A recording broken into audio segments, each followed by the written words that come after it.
तो ठीक है प्यू, अब हम देखते हैं पार्शियल डिफरेंशियल इक्वेशन का वीडियो नंबर 4। और इसमें हम क्या देखेंगे कि जो लैग्रांजेस मेथड हमने सीखी थी, जिसका टाइप 1 हम करते हुए आ रहे हैं पिछली वीडियो से, उसका आज टाइप 2।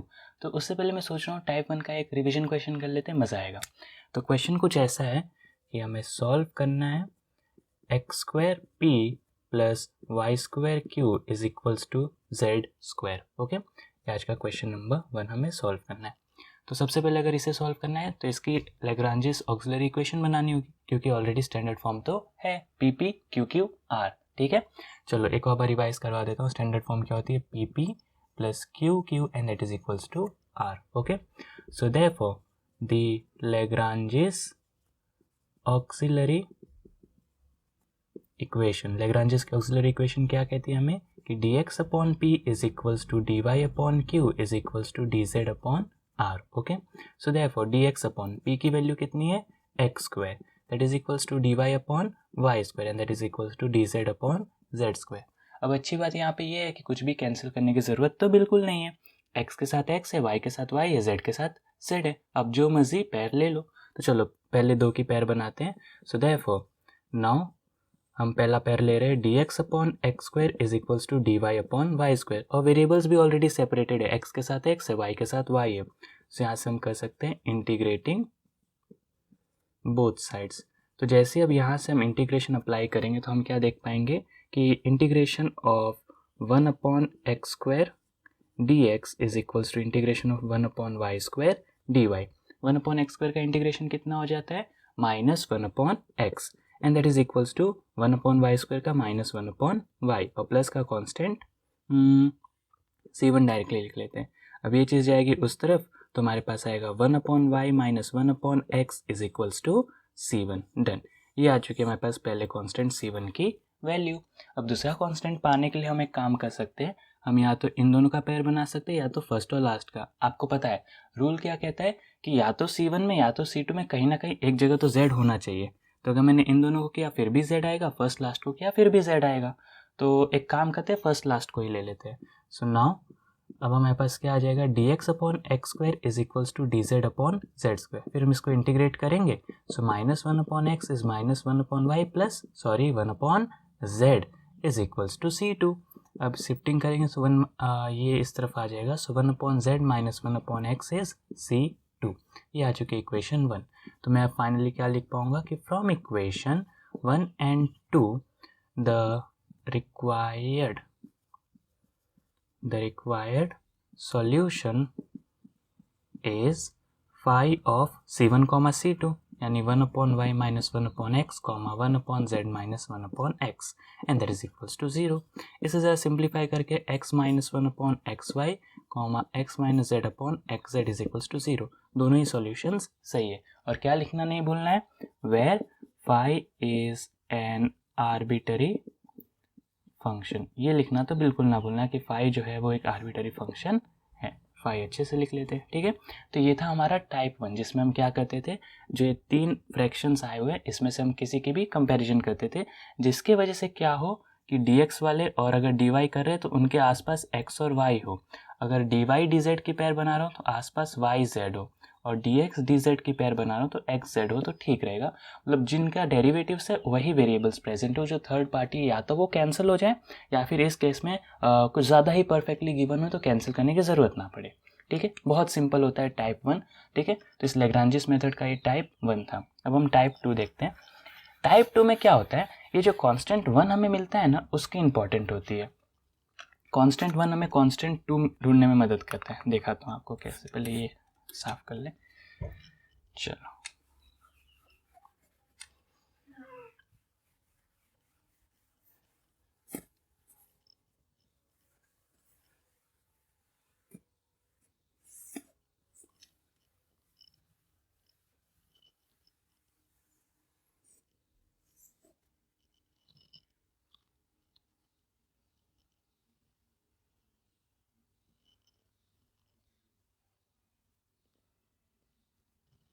ठीक है, अब तो ये हाँ सूख भी गया।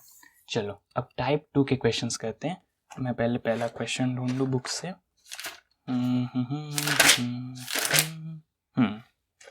तो कुछ पहला क्वेश्चन हमारे पास ऐसा है। सॉल्व, ये आज का क्वेश्चन नंबर 2 कर रहे हैं हम, ठीक है। लेकिन इस टॉपिक का आज पहला क्वेश्चन सॉल्व करना है हमें। p + 3q is equals to 5z + tan of y - 3x। Done, ये आज का हमारा पहला क्वेश्चन है, ठीक है। अब इसे सॉल्व करते हैं। तो सबसे पहले तो स्टैंडर्ड फॉर्म में है कि नहीं, तो P P Q Q R. यहाँ पे देखो P कैपिटल P प्रेजेंट नहीं है, इसका मतलब वो कितना है 1। ओके चलो, सो देयरफॉर देखो ये चीज़ तो चारों टाइप में फिक्स है। कौन सी वाली? लेग्रांजेस की auxiliary equation. So Lagrange's auxiliary equation क्या कहती है हमसे? लेग्रांजेस की ऑक्सिलरी इक्वेशन कि dx divided by p is equals to dy divided by q is equals to dz divided by r। So therefore dx as it is, p की value कितनी है यहाँ पे 1, dy as it is, q की value कितनी है 3, and that is equals to dz। r थोड़ा अजीब सा है, लेकिन ऐसा क्यों आपको पता चलेगा। 5z + tan of y - 3x। Done. अब देखो यहाँ पे तो z है, y है, x मतलब, और देखो tan के अंदर है तो ये वाली चीज़ कहीं कैंसिल भी नहीं हो पाएगी, ठीक है। तो इसको ज़रा लास्ट में देखते हैं। इन दोनों में देखो 3 और 1 तो बिल्कुल कांस्टेंट है, कांस्टेंट को तो किसी के साथ भी इंटीग्रेट करा दो, कोई फर्क नहीं पड़ता है। तो हम इन दोनों की पेयर बनाते हैं। सो नाउ अब हमारे पास क्या आ जाएगा कि dx/1 is equals to dy/3। ज़रा क्रॉस मल्टीप्लाई कर ले, so 3dx is equals to dy। फिर integrating both the sides, integration of 3 with respect to x 3x, integration of y with respect to 1 y, और plus का constant c1। Done. एक काम करते हैं, इसे c1 नहीं इसे c डैश रखते हैं। ओके अब यहाँ ध्यान दो, y - 3x है ना, तो यहाँ पे भी कुछ कुछ वैसा ही है, लेकिन उसके लिए मुझे 3x को यहाँ लाना होगा, इसलिए मैंने इसे c डैश लिखा, ताकि ये उधर जाएगा नेगेटिव c डैश आएगा, उसको हम नया कांस्टेंट दे देंगे c1। क्यों? नेगेटिव अच्छा नहीं लगता है। सो ये यहाँ पे नेगेटिव c डैश वहाँ पे चला जाएगा, so negative c dash is y - 3x, और इसको c1 नाम दे देते हैं। तो फाइनली मेरे पास क्या आ गया कि y - 3x की वैल्यू कितनी है c1। तो यही होता है हमारा टाइप 2, जिसके अंदर जो आपका ये वेरिएबल है, अगर उसके अलावा जो अलग पार्टी वाले वेरिएबल्स है, अगर वो कैंसिल ना हो पाए, मतलब जैसे 10 है तो कोई रास्ता ही नहीं है कि वो कैंसिल हो पाएगा। y और x अलग ही नहीं हो सकते हैं। उसको क्या कहते थे हम? ऐसे इक्वेशंस को हम कुछ कहते थे ना, डिफरेंशियल इक्वेशंस में हम पढ़ते थे कि x और y को हम अलग ही ना कर पाए।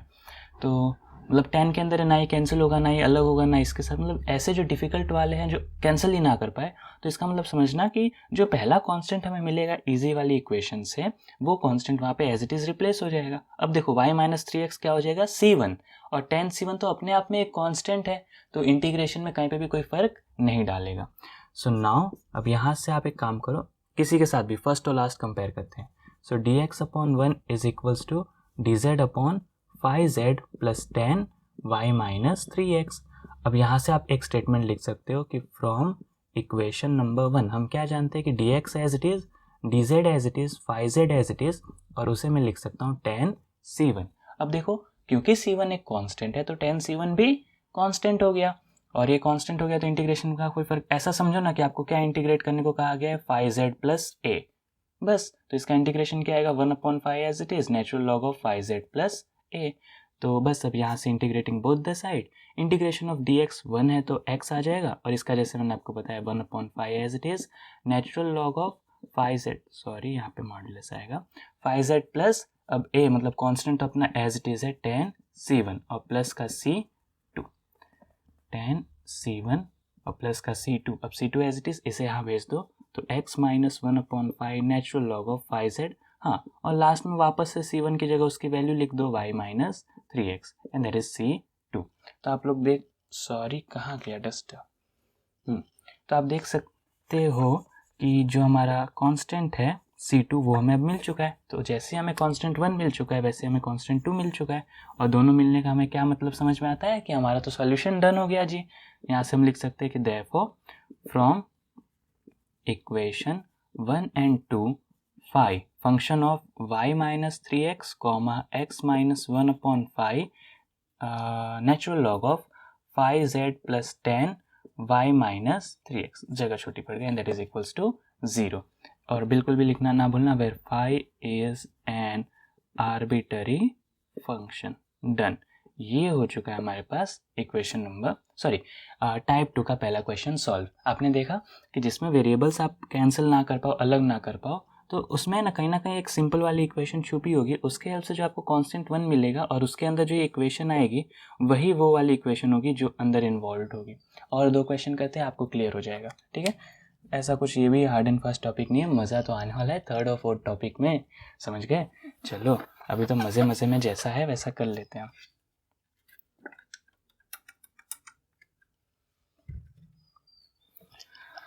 हाँ, और बताओ तो, और तो सब तो ठीक है। पार्शियल डिफरेंशियल इक्वेशन टॉपिक तो काफ़ी लंबा है।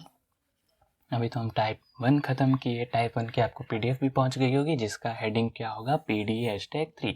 टाइप 2 के पीडीएफ क्या होंगे, PD#4। ओके, चलो अब हम करते हैं इस टॉपिक का सेकंड क्वेश्चन। हाँ, ये वाला लेते हैं, इंटरेस्टिंग लग रहा है, ठीक है। तो लेकिन आज की वीडियो का तो ये 3rd क्वेश्चन है। सॉल्व क्वेश्चन ही देखो कितना अजीब सा है। z as it is z² plus XY px minus qy and that is equals to x to the power 4। Done. ये हमारे पास क्वेश्चन गिवन है। अब सोचो कि इसे सॉल्व कैसे करें। तो ये देखो, ये जो पूरी चीज़ है इसको या तो इसके साथ मल्टीप्लाई करो, लेकिन मैं क्या कहता हूँ कि इस पूरी चीज़ को यहाँ डिवीजन में भेज दो, क्योंकि r जो होता है ये वाला, ये क्या होता है, बस एक फंक्शन होता है, x y z इन्वॉल्व होने चाहिए, उसमें p और q इन्वॉल्व नहीं होने चाहिए। तो इसमें p और q है नहीं, इस पूरी चीज़ में है नहीं, तो ये डिवीजन में चला जाएगा, एज इट इज़ r हो जाएगा। सो देयरफॉर अब यहाँ से हमें कन्वर्ट करना होगा ना, तो इसको मैं लिख देता हूँ स्टैंडर्ड फॉर्म।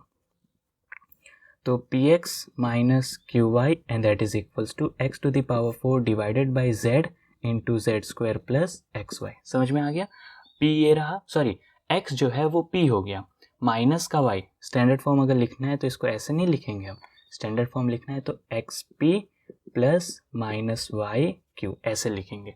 समझ में, इसको थोड़ा और अच्छे से लिखते हैं। x as it is small p plus minus y as it is small q and that is equals to, आपको समझ में आया, p और q तो स्मॉल वाले हैं, कैपिटल ये और कैपिटल q, नेगेटिव y हो गया। ओके, अब यहाँ से लैग्रांजेस इक्वेशन पे मूव करते हैं। So therefore Lagrange's auxiliary equation, Lagrange's की ऑक्सिलरी इक्वेशन हमसे क्या कहती है, याद करो, dx upon p is dy upon q is dz upon r। Okay, so therefore dx as it is p की value x, dy as it is y की value minus y and that is dz upon x to the power 4 divided by, अब देखो यहाँ से मैं short कर देता हूँ, देखो z upon sorry x to the power 4 upon ये है तो ये ऊपर चला जाएगा, तो dz as it is multiplied by z into z square plus xy, और डिवीजन में मैं क्या लिख सकता हूँ, x की पावर 4। डन। ओके, कॉम्प्लिकेटेड है, इसको बाद में देखते हैं। ये दोनों सिंपल सिंपल, x के साथ x, y के साथ y, सो इन दोनों की पेयर बनाते हैं। So now dx upon x is dy upon minus y, as it is अच्छा है, integrating both the sides, so natural log of x is negative natural log of y plus natural log of c1। Negative उस तरफ जाएगा तो यहाँ पे positive हो जाएगा और यहाँ पे इक्वल्स टू आ जाएगा। Okay, log plus log, log a b, so यहाँ से मैं इसको क्या लिख सकता हूँ, natural log of x y is natural log of c1। So finally मेरे पास आ गया एक्स वाई की वैल्यू कितनी है, c1। That value number 1। अब ध्यान दो, इसके अंदर ये एक्स वाई दिख रहा था छुपा हुआ, अब उसकी जगह मैं क्या लिख सकता हूँ, कांस्टेंट c1। सो नाउ, और क्योंकि इसके अंदर ज़्यादा x इन्वॉल्व है तो इसको मैं फर्स्ट वाले के साथ कंपेयर करूँगा। dx upon x is equals to dz multiplied by z into z square plus x y and divided by x to the power 4। From equation 1 substituting the value of, ये आपको लिखना होगा, हाँ मैं तो वीडियो है तो शॉर्ट कर रहा हूँ, लेकिन आप मस्ती नहीं करना। चलो तो एक्स वाई की जगह क्या लिख दोगे अब आप, अरे c1। ओके, अब देखो x की पावर 4 यहाँ मैं अगर भेजता हूँ तो x की power 4 divided by x dx and that is equals to, इसको मैं आगे लिखता हूँ z into z square plus c1 और dz, देखो z के साथ सब z, x के साथ सब x, integrating both the sides, so integration of x cube dx, ये पावर कम हो जाएगी, एंड इंटीग्रेशन यहाँ ब्रैकेट ओपन करते हैं तो z cube plus c1z dz, इसका आंसर आएगा x की पावर 4 डिवाइडेड बाई 4, z की power 4 divided by 4 plus c1 तो कांस्टेंट z स्क्वायर बाई 2 और कांस्टेंट 2 है, लेकिन यहाँ पे एलसीएम वगैरह होने वाला है, जैसे मैं c डैश मैंने यूज़ अभी तक नहीं किया ना, डन, जैसे c डैश रखते हैं। ओके, अब यहाँ एलसीएम कर लेते हैं सही से। सो x4 इज z4 और यहाँ 2c1 आ जाएगा, 2c1 z² और 4 टाइम्स c डैश हो जाएगा। अब इसको मैं c2 नाम देता हूँ, इन सबको यहाँ शिफ्ट करता हूँ। सो x4 माइनस z4। अब ध्यान रखना इसको आप नया कांस्टेंट a नहीं दे सकते हो क्योंकि c1 की अपने आप में एक वैल्यू है xy। सो -2 c1 की जगह xy और z² as it is and that is c2। आपने इसको c2 कर सकते हो। डन, ये आ चुकी है इक्वेशन नंबर 2। 1 ये रही, 2 ये रही। From equation 1 and 2 the required solution is phi of xy comma x की पावर 4 माइनस z की power 4 minus 2xy z² and that is equals to 0। और बिल्कुल भी लिखना ना भूलना क्या, where phi is an arbitrary function. Done, ये हो चुका है सॉल्यूशन। आपने देखा कि जो पहला कांस्टेंट हमें मिलता है वो आने वाली जो आपको सबसे अजीब सी वैल्यू दिखे, मतलब पी क्यू आर, मतलब तीनों में से कोई दो पेयर होगा जिससे आपको स्वीट एंड सिंपल वैल्यू मिल जाए और एक थोड़ी ऐसी कड़वी वैल्यू होगी, लेकिन जो पहला इक्वेशन आपको मिलेगा वहाँ से उस कड़वी वैल्यू को वो सिंपल कर देगा by replacing the variables with a constant, और कांस्टेंट का इंटीग्रेशन भी इजी, डेरिवेटिव भी इजी। चलो अब इस टाइप 2 का एक लास्ट क्वेश्चन करते हैं, क्योंकि टॉपिक उतना डिफिकल्ट है नहीं तो ज़्यादा क्वेश्चंस इसमें मैटर नहीं करते।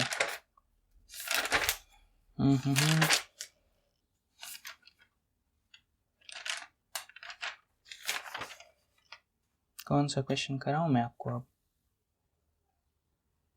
चलो ये वाला क्वेश्चन करते हैं एक लास्ट। ओके चलो, मज़ा आ रहा है ना? देखो डिफरेंशिएशन इंटीग्रेशन मज़ा तो आता है, वो मैट्राइसिस तो ऐसी अजीब सी चीज़ होती है लेकिन अच्छी होती है। हाँ, उसको भी डिटेल में पढ़ेंगे तो मज़ा आता है।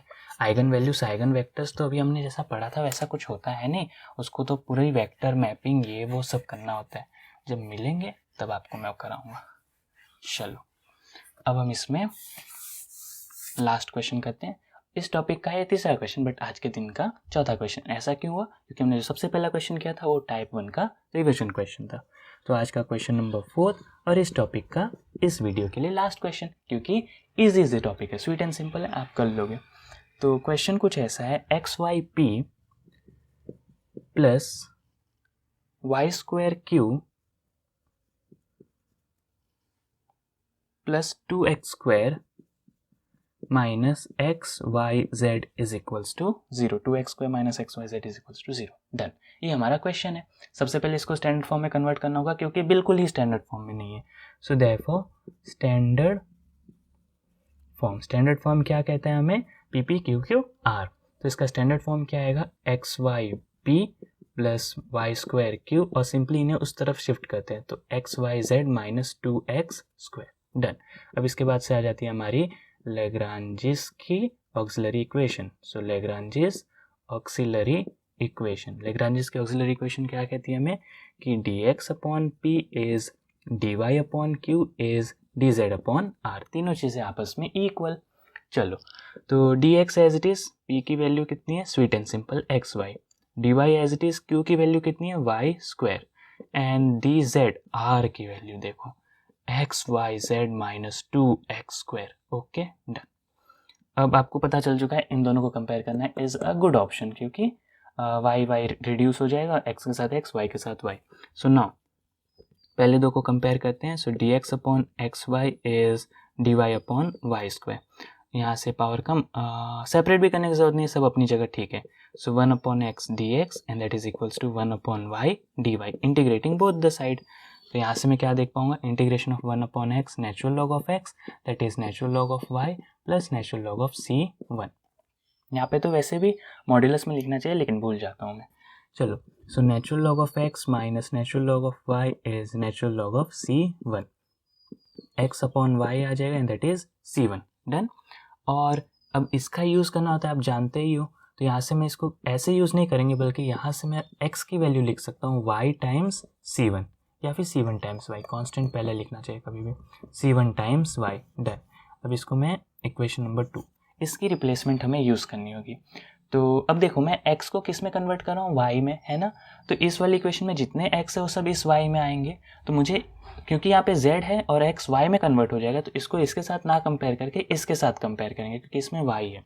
सो नाउ अब मेरे पास क्या आएगा, dy upon y square and that is dz upon, अब जितने भी x है वो y में चेंज होने वाले थे, इसलिए मैंने इसके साथ नहीं किया, क्योंकि x है और x को ही मैं y के साथ चेंज कर रहा हूँ तो इसका तो कोई मतलब ही नहीं निकलता है। अब x y z है तो y और z as it is, x की जगह c1y माइनस 2x स्क्वायर है तो 2c1 स्क्वायर y स्क्वायर। अब देखो y इंटू वाई y का स्क्वायर हो जाएगा, so dy upon y square as it is, dz as it is, y into y square और यहाँ पे भी y स्क्वायर तो y स्क्वायर कॉमन, अंदर क्या बचेगा c1z माइनस 2c1 स्क्वायर। अरे वाह, ये तो ज़्यादा ही ब्यूटीफुल हो गया, y स्क्वायर से y स्क्वायर कैंसिल और वेरिएबल भी सेपरेट करने की जरूरत नहीं, सब अपनी जगह ठीक है। So integration of 1 upon y, sorry integration of 1 है तो dy, integration of 1 upon c1z minus 2c1 square dz। अब यहाँ पे देखो ये c1 को आप कुछ a वगैरह में कन्वर्ट नहीं कर सकते हो, क्योंकि c1 जो है इंपॉर्टेंट वेरिएबल है ना, मतलब इसकी एक वैल्यू छुपी हुई है। इससे पहले क्या होता था कि वैल्यू छुपी हुई नहीं होती थी तो हम चेंज कर सकते थे, a b c नाम दे सकते थे। ओके चलो, तो अब इंटीग्रेशन ऑफ 1 कितना आ जाएगा हमारे पास y। यहाँ पे देखो ऐसा समझो ना कि आपको क्या दिया है, कांस्टेंट z और प्लस एक दूसरा कांस्टेंट a। अब इसका 1 अपॉन है तो नेचुरल लॉग में आंसर आएगा, जो कांस्टेंट मल्टीप्लाई है वो डिवाइड में natural log of c1z minus 2c1 square और प्लस का c2 डायरेक्ट नाम दे देते हैं। अब इक्वल्स टू के उस तरफ जाएगा तो माइनस हो जाएगा and that is the value of c2। अब इसमें जितने भी c1 है उसकी वैल्यू फिर से हमें कितनी लिखनी होगी, x अपॉन वाई, वो भूलना नहीं। सो फाइनली हमारा सॉल्यूशन क्या हो जाएगा, फाई ऑफ c1 की value x upon y, y minus, अब c2 की वैल्यू लिखते हैं, y माइनस के बीच में कॉमा है, 1 अपॉन c1 यानी उसका रेसिप्रोकल हो जाएगा y upon x, natural log of c1z मतलब कि x z upon y minus 2c1 square यानी 2x square upon y square, done and that is equals to 0। और बिल्कुल भी लिखना ना भूलना, where phi is an arbitrary function, done. समझ में आया आपको, ये था हमारा टाइप 2। ओके, और इसके बाद से टाइप 3 है मल्टीप्लाई वाला, उसका मैं आपको एक छोटा सा हिंट देता हूँ उस टॉपिक में आखिर होता क्या है। तो फॉर एग्जांपल समझो कि आपको पता है कि a upon b is equals to c upon d is equals to e upon f is equals to k, मतलब कि ये तीन मतलब रेशियोज हैं दो नंबर्स की पेयर में। फॉर एग्जांपल ये ऐसा हो सकता है 4 upon 2 is 8 upon 4 is 6 upon 3। आप देख सकते हो कि सबका आंसर कितना आएगा 2। तो तीन रेशियोज होते हैं जो आपस में इक्वल है और सबकी वैल्यू को हम अज्यूम कर लेते हैं कि जैसे यहाँ पे 2 2 2 था, ठीक है। तो अब ऐसा सिचुएशन है तो आप है ना एक नया रेशियो बना सकते हो और वो कुछ ऐसा हो सकता है जैसे कि आप ऊपर वाले में भी कोई नंबर मल्टीप्लाई करो, फॉर एग्जांपल पी की वजह से आप ज़्यादा m मल्टीप्लाई किया, सो m इंटू ए, उसमें n इंटू सी और l इंटू ई, और यही m एन l नीचे मल्टीप्लाई कर सकते हो, m into b plus n into d plus l into f, और फिर भी इसका आंसर इन तीनों के बराबर यानी k के बराबर आएगा। ऐसा क्यों होता है, तो देखो हमें ऑलरेडी पता है कि ये k के बराबर है, तो इसका मतलब a की वैल्यू कितनी हो जाएगी bk, तो यहाँ पे a की जगह मैं bk लिख सकता हूँ, यहाँ पे c की जगह सिमिलरली मैं dk लिख सकता हूँ और यहाँ e की जगह मैं fk लिख सकता हूँ। अब देखो mbk ndk lfk, सब में से मैंने k कॉमन ले लिया, क्या बचा mb plus nd plus LF, और नीचे देखो वही है MB plus ND plus LF, तो ये जो पूरी चीज़ें कैंसिल हो जाती है, k के बराबर आया। तो इसी टॉपिक को कहते हैं मल्टीप्लायर्स, M N और L। आपने क्या मल्टीप्लायर्स चूज़ किए, मल्टीप्लायर M N और L, तीन मल्टीप्लायर्स, मतलब आप कोई भी तीन रैंडम नंबर चूज़ कर सकते हो और किसी भी ऐसी इक्वल वाली इक्वेशन में ऊपर नीचे मल्टीप्लाई करके सबको ऐड करो और फिर भी उसका जो आंसर है वो आपके इक्वल आए आंसर के बराबर ही होगा, मतलब this thing can be converted into this. आपको एक एग्जांपल देता हूँ, जैसे कि आपके पास ये है, जैसे ये इक्वेशन ऐसा है जैसे कि 2 upon 4 is equals to 3 upon 6 is equals to 11 upon 22। देखो आप सबका आंसर कितना है 1/2 1/2 1/2, तो आप चाहो ना तो ऊपर और नीचे आप 3 3 मल्टीप्लाई कर लो, 3 2 ज़ा 6 प्लस 3 3 ज़ा 9 प्लस 3 11 ज़ा 33, नीचे भी सब में 3 मल्टीप्लाई करके ऐड करो, 3 4 ज़ा 12 प्लस 3 6 ज़ा 18 प्लस 66, आंसर करके ले आओ। 6 प्लस 9 15 15 और 33 48। अब नीचे देखते हैं 30 और 66 96, देखो 1 ज़ा 2 ज़ा, देखो फिर भी आंसर 1/2 आया ना।